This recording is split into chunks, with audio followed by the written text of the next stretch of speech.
Hey Jason, how you doing today?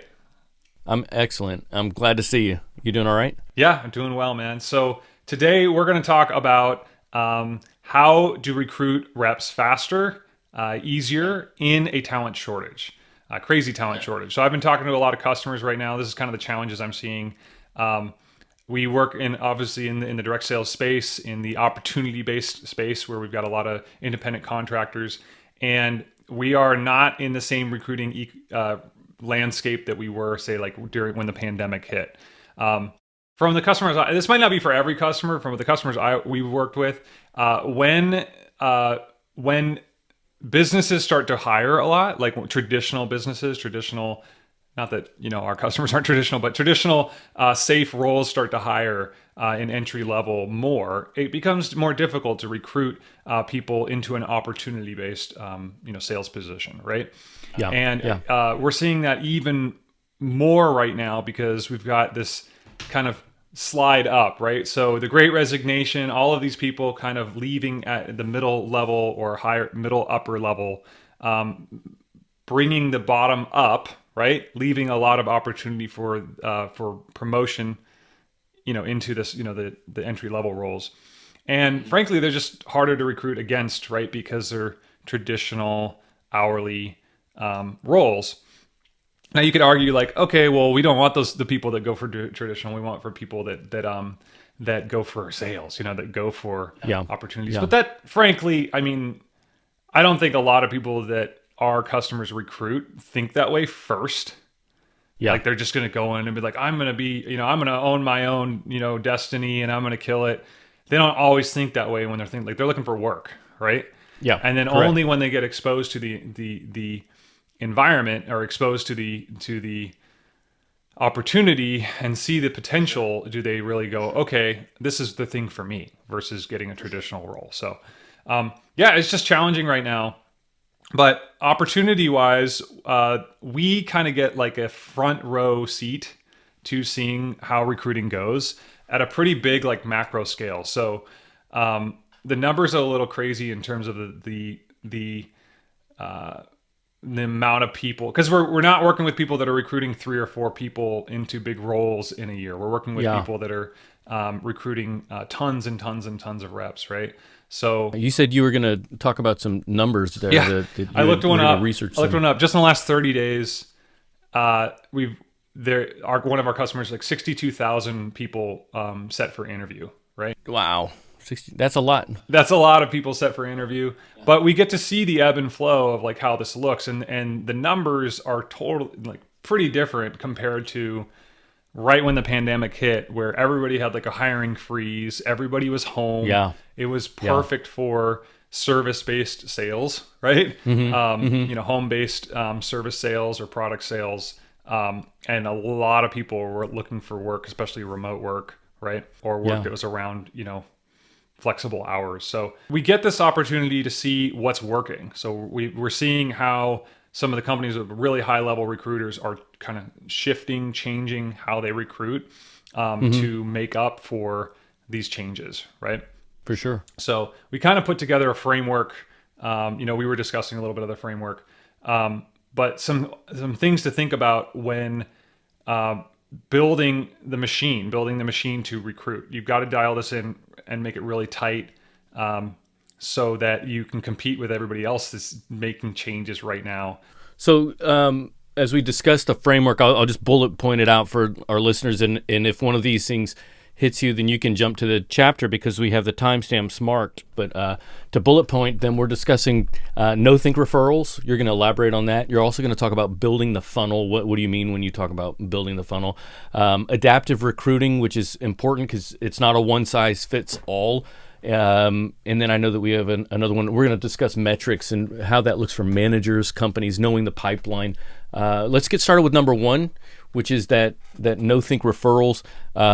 I love the example you gave. You talked about this guy that has this book called Don't Make Me Think, and we're not going to talk about that exactly, but it piqued interest for me. Like, we live in a culture where people need to be able to they're trying to get the job done. And the faster they can do it, the better off we are in a lot of senses. So Yeah. So companies that are a little bit void of some, some of this framework built in for recruiting that haven't really spent a lot of time kind of orchestrating the perfect referral funnel. Okay, they tend to they put the onus and the responsibility of recruiting on the individual rep who wants to build a team. And I call this back pressure. So we've talked about back pressure in training before, but there's back pressure in terms of growing teams because you're leaving a lot up for the rep or for the manager to make decisions on about the rep, for example, how does the rep introduce somebody to the opportunity as a referral, right? Do you make them do it? Do you even give them a script? You don't need to give them a script. You could just give them like a easy way to just plug in that person's info and have that start some process, right? So it should be really easy for the rep to find where to go, whether that be in their like portal or their sales tool. It should be like 1 or 2 clicks away while they're doing the job, while they're selling, to be like, oh, you're interested in being a rep too, right?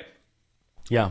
I'm going to go to the next door. I'm going to go to this other appointment that I have, but let me get your info real quick, and that'll kick off some solution. I don't have to really think. I just need to plug the info, and that's how I build my team. Okay. Yeah. For sure. It should be so easy that way. So they shouldn't have to think where they have to go, and they shouldn't have to think about what they have to say. And if you're in like a kind of a network marketing type of thing too, like if I'm sharing with you a product, I really shouldn't have to be really, really good at presenting it. I should just be like, hey, let me send you a sample. I'll just plug your info in, and it'll come, and it'll just happen, right? Set it and forget it, right? And that should be in place. Another thing is you shouldn't make the managers think about how they take those people that the reps refer and follow up with them. Okay. So the managers shouldn't have to think about, what the funnel looks like and what the roles, what the steps are through that, the funnel, the pipeline, so to speak, of the reps. They shouldn't have, the rep or the manager shouldn't have to think about how do they track who referred whom. That's a big one. Like the rep should just share the person, and then that created the perfect the perfect downline of who referred whom. Same with the manager level. There shouldn't be any of these like I emailed corporate to tell them that that we recruited this new person or whatever. Like that's silly. It's just extra back pressure, extra work that is painful, administrivia that makes it so that people don't want to grow into having a bigger team. So you want anything you can do to remove that responsibility off the rep and let them shine in what they're good at, which is sharing their personal experience as being a rep and what it's meant to them and how it's helped them, grow personally and financially or their time or whatever, or their skills. And then same with the manager. The manager should be focusing on the thing, that 20% that makes them great. Talking about the opportunity, right? Handling objections, handling emotions, you know what I mean? Motivating reps, not all this other stuff. So that's really what I mean by think referrals. Another thing is incentivization.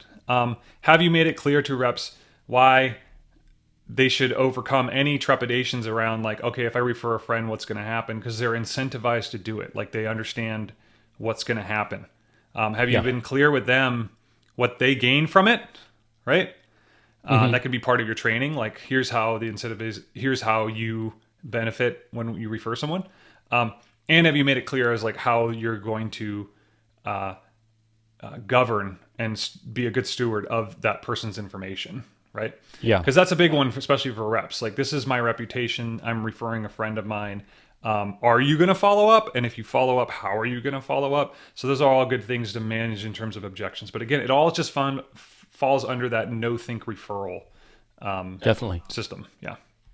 Talking about that in relationship to the building of the funnel, when you're saying that this should include building the funnel, what do you mean by that? So by funnel, I'm referring to again, not letting, like, everybody has a funnel, whether it's designed or not, right? There's the funnel is really just whatever is your current design in terms of how you process recruits or how you get recruits to become part of your team.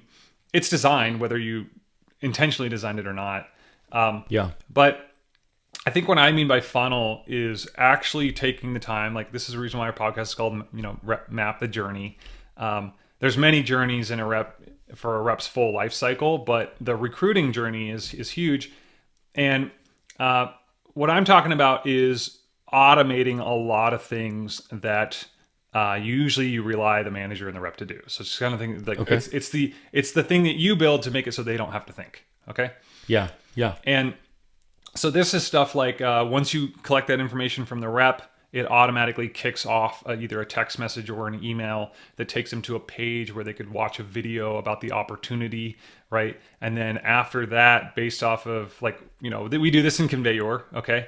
So a little walkthrough of how we can do ours is, as the rep fills out in their training portal, a current rep, they fill out their information, the prospect's information, potential recruit's information, kicks off a text message.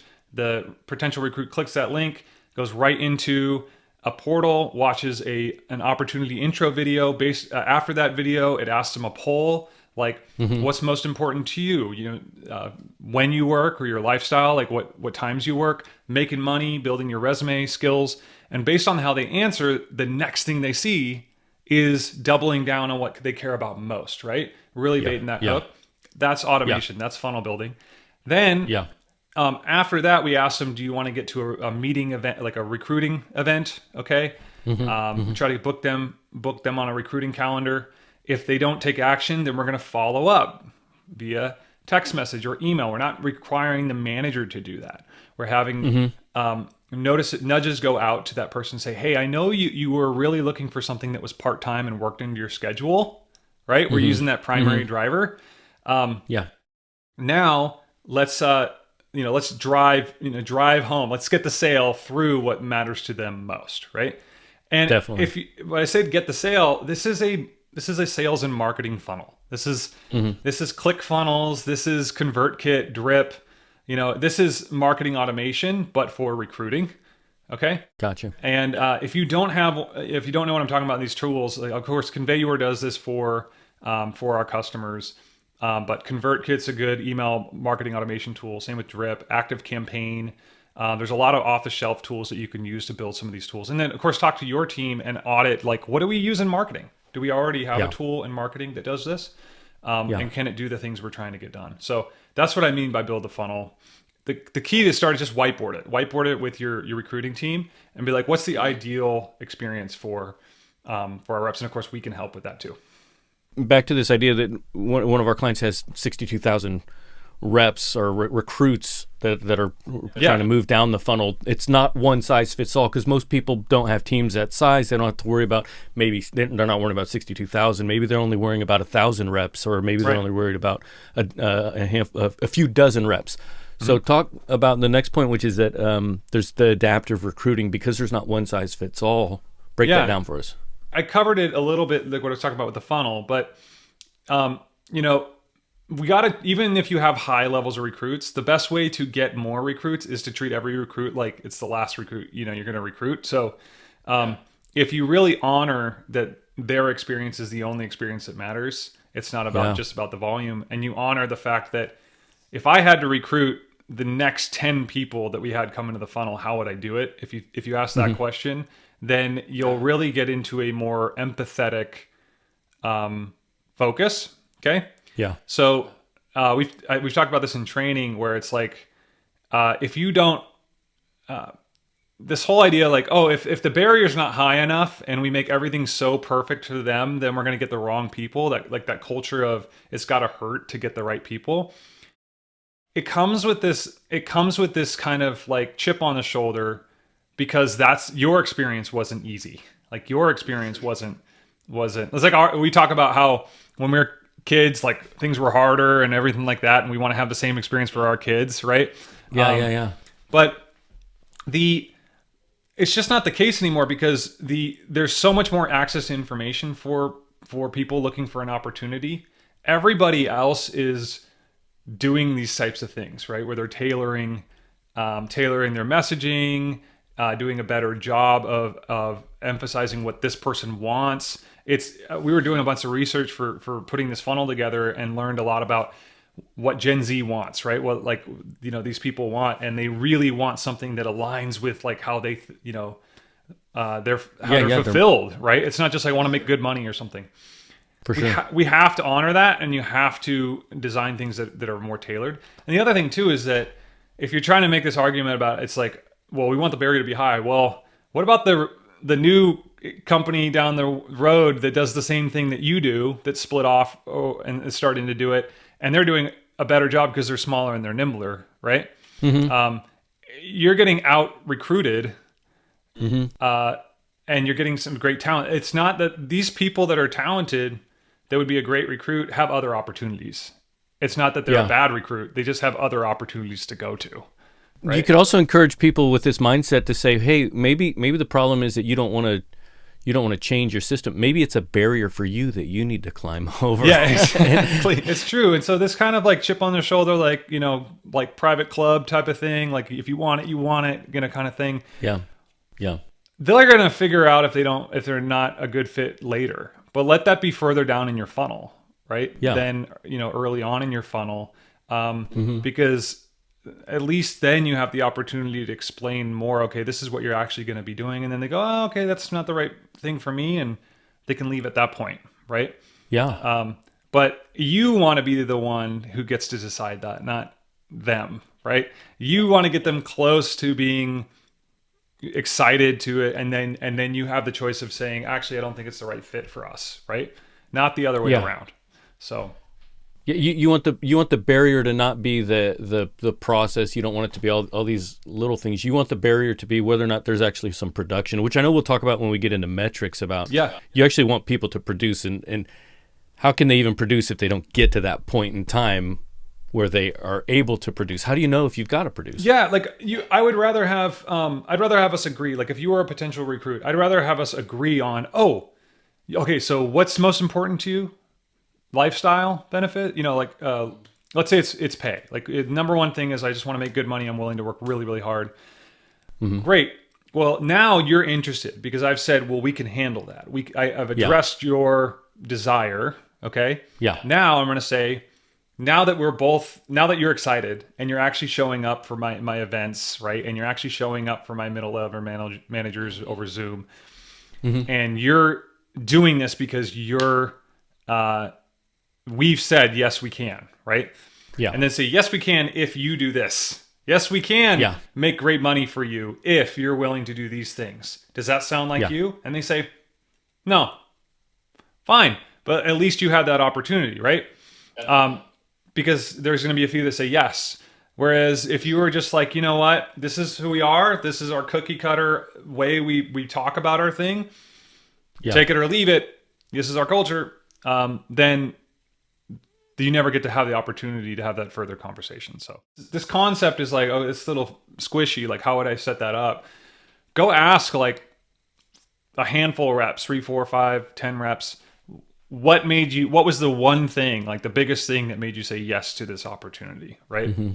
And pick different types of people, not just the high flyers, right? Because there's a little bit of a bias, like a hindsight bias. They're going to say, because I did this. Sure.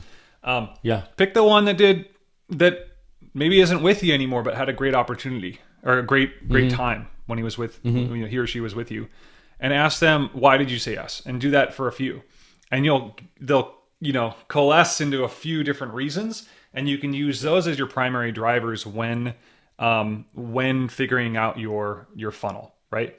The idea is you get them to decide, get them to tell you what's most important to you, and then you use that emphasize that in your follow-up communication. And the following up is via text message. Yeah, via text message or email, or through a training experience, or even just telling telling your managers how to follow up with this person, right, in their profile. Gotcha. Or something. Yeah. Cool. Okay. So then moving on into, from this point, metrics. Let's talk about that for managers, for companies. Yeah. What gets measured gets managed. We all know that. And really, it just starts with, do you have a solid pipeline, visual pipeline that everybody's working off, the same pipeline? I can't tell you how many times I've talked to customers where every manager, like every region manager, every division manager is working off their own like little Excel sheet of like people that they've recruited or potentially recruited. One thing to have like, oh, well, we have a big list of everybody recruited, but there's the whole other list of potential candidates that they have. And then they're all working different systems for that. And you have no idea, right, how many candidates you even have in the pipeline, right? And which regions are doing well. Wouldn't it be great to be able to see, okay, this division's doing well, this one's really hurting, in terms of the number of candidates in their pipeline, right? So pipeline metrics, your stages, how you design your pipeline stages, and the percentages between the two and how many you lose between, that's super valuable.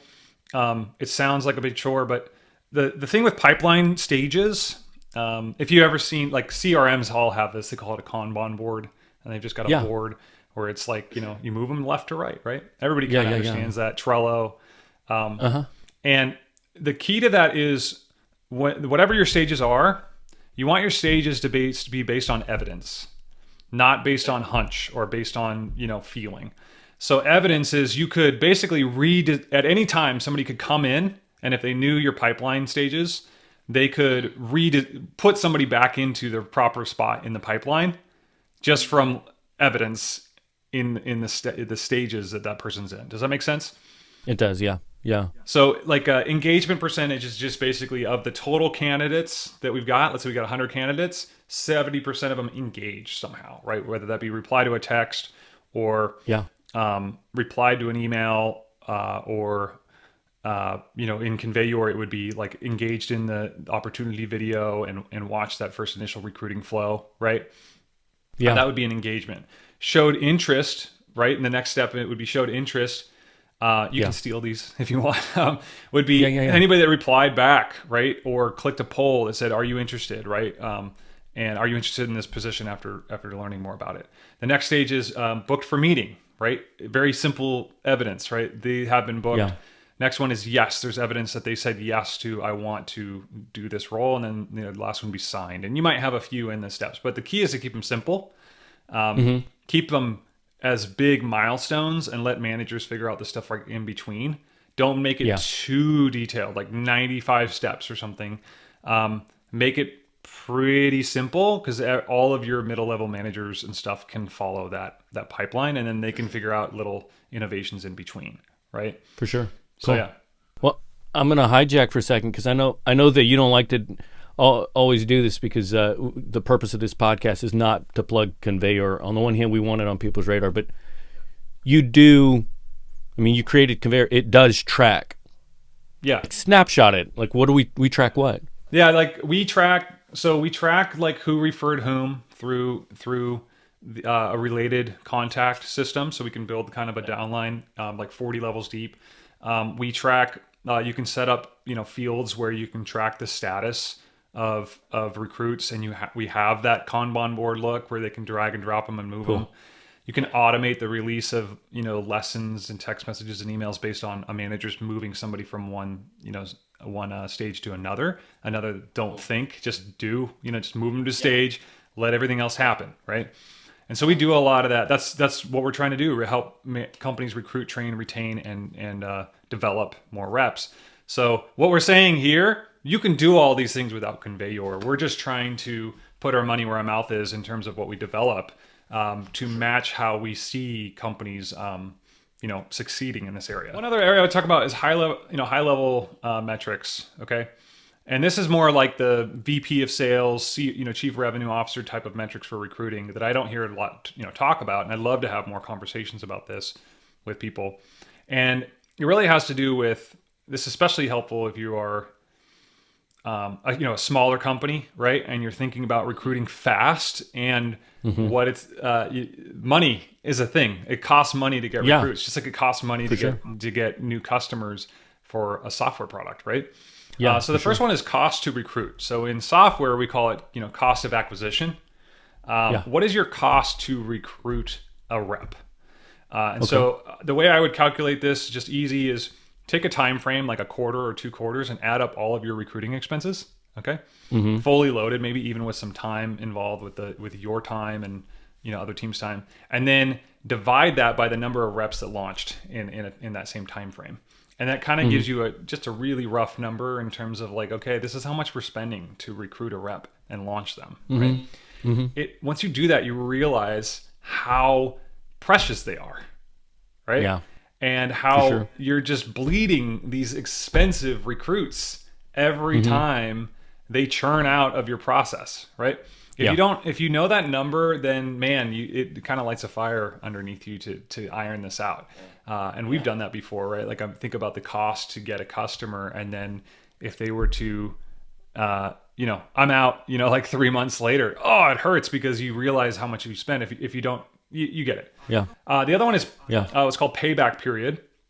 So payback period is this. So how long does it take for you to break even with a recruit in terms of money made, right? So you could be recruiting like gangbusters and you could have a cash flow problem. This is why most like really high growth SaaS companies have to raise money, not because they need just for the sake of it, but they have for every dollar of monthly recurring revenue that they want, they have to spend $1 to get that. Yeah. Right. Yeah. So you want to grow by $500,000 in monthly recurring, or ARR, you're going to spend $500,000 to get it. So it's just like kind of like physics at this point. So how you do payback is this. So let's say you spent $10,000 to recruit these, a certain amount of reps in a period of time, and you generated $20,000 in revenue on those recruits in that year, right? Let's say it's a year. Well, you do 10,000 divided by 20,000, that gives you 0.5. You multiply by 12, that gives you 6 months, right? So it only took you 6 months. You had to double the rate. You doubled your money. Yeah. But you can have ones where it's like 15.5 months, right? Or 20 months or something like that. And so it's really, really helpful to understand how much you can burn. Like what's your burn rate in terms of how much you can pour on the fire. And you might realize like we are not spending enough. That's one thing that helped us is I realized like, whoa, like our lifetime value of our customers long, our churn's really low, like all these numbers make sense. We should be pouring more on the fire because the numbers, make sense, right? Yeah. So for sure. So this is an invitation for people to invest in funnel, invest in systems. If they realize, wow, each recruit is worth this much. Our buyback period is only 3 months. For goodness sakes, like let's invest heavily into these places to get these reps, right? For sure. And so that helps. Okay, so the call to action for this episode is to get onto our recruiting tips, get access to our recruiting tips. So we have it as a texting line, and we're going to send out some cool content and tips when they come available via SMS. So the number is 512-379-5599. Just text #recruits to that number, and you'll get added to the channel. I really appreciate you breaking these down. They're always learning experiences, and I know that people appreciate this. And there's a lot of thought and effort put into what it is to recruit, to lead, to train, to retain. So thanks for your time, Stephen. Appreciate it, man. Thank you, Jason. Talk to you soon.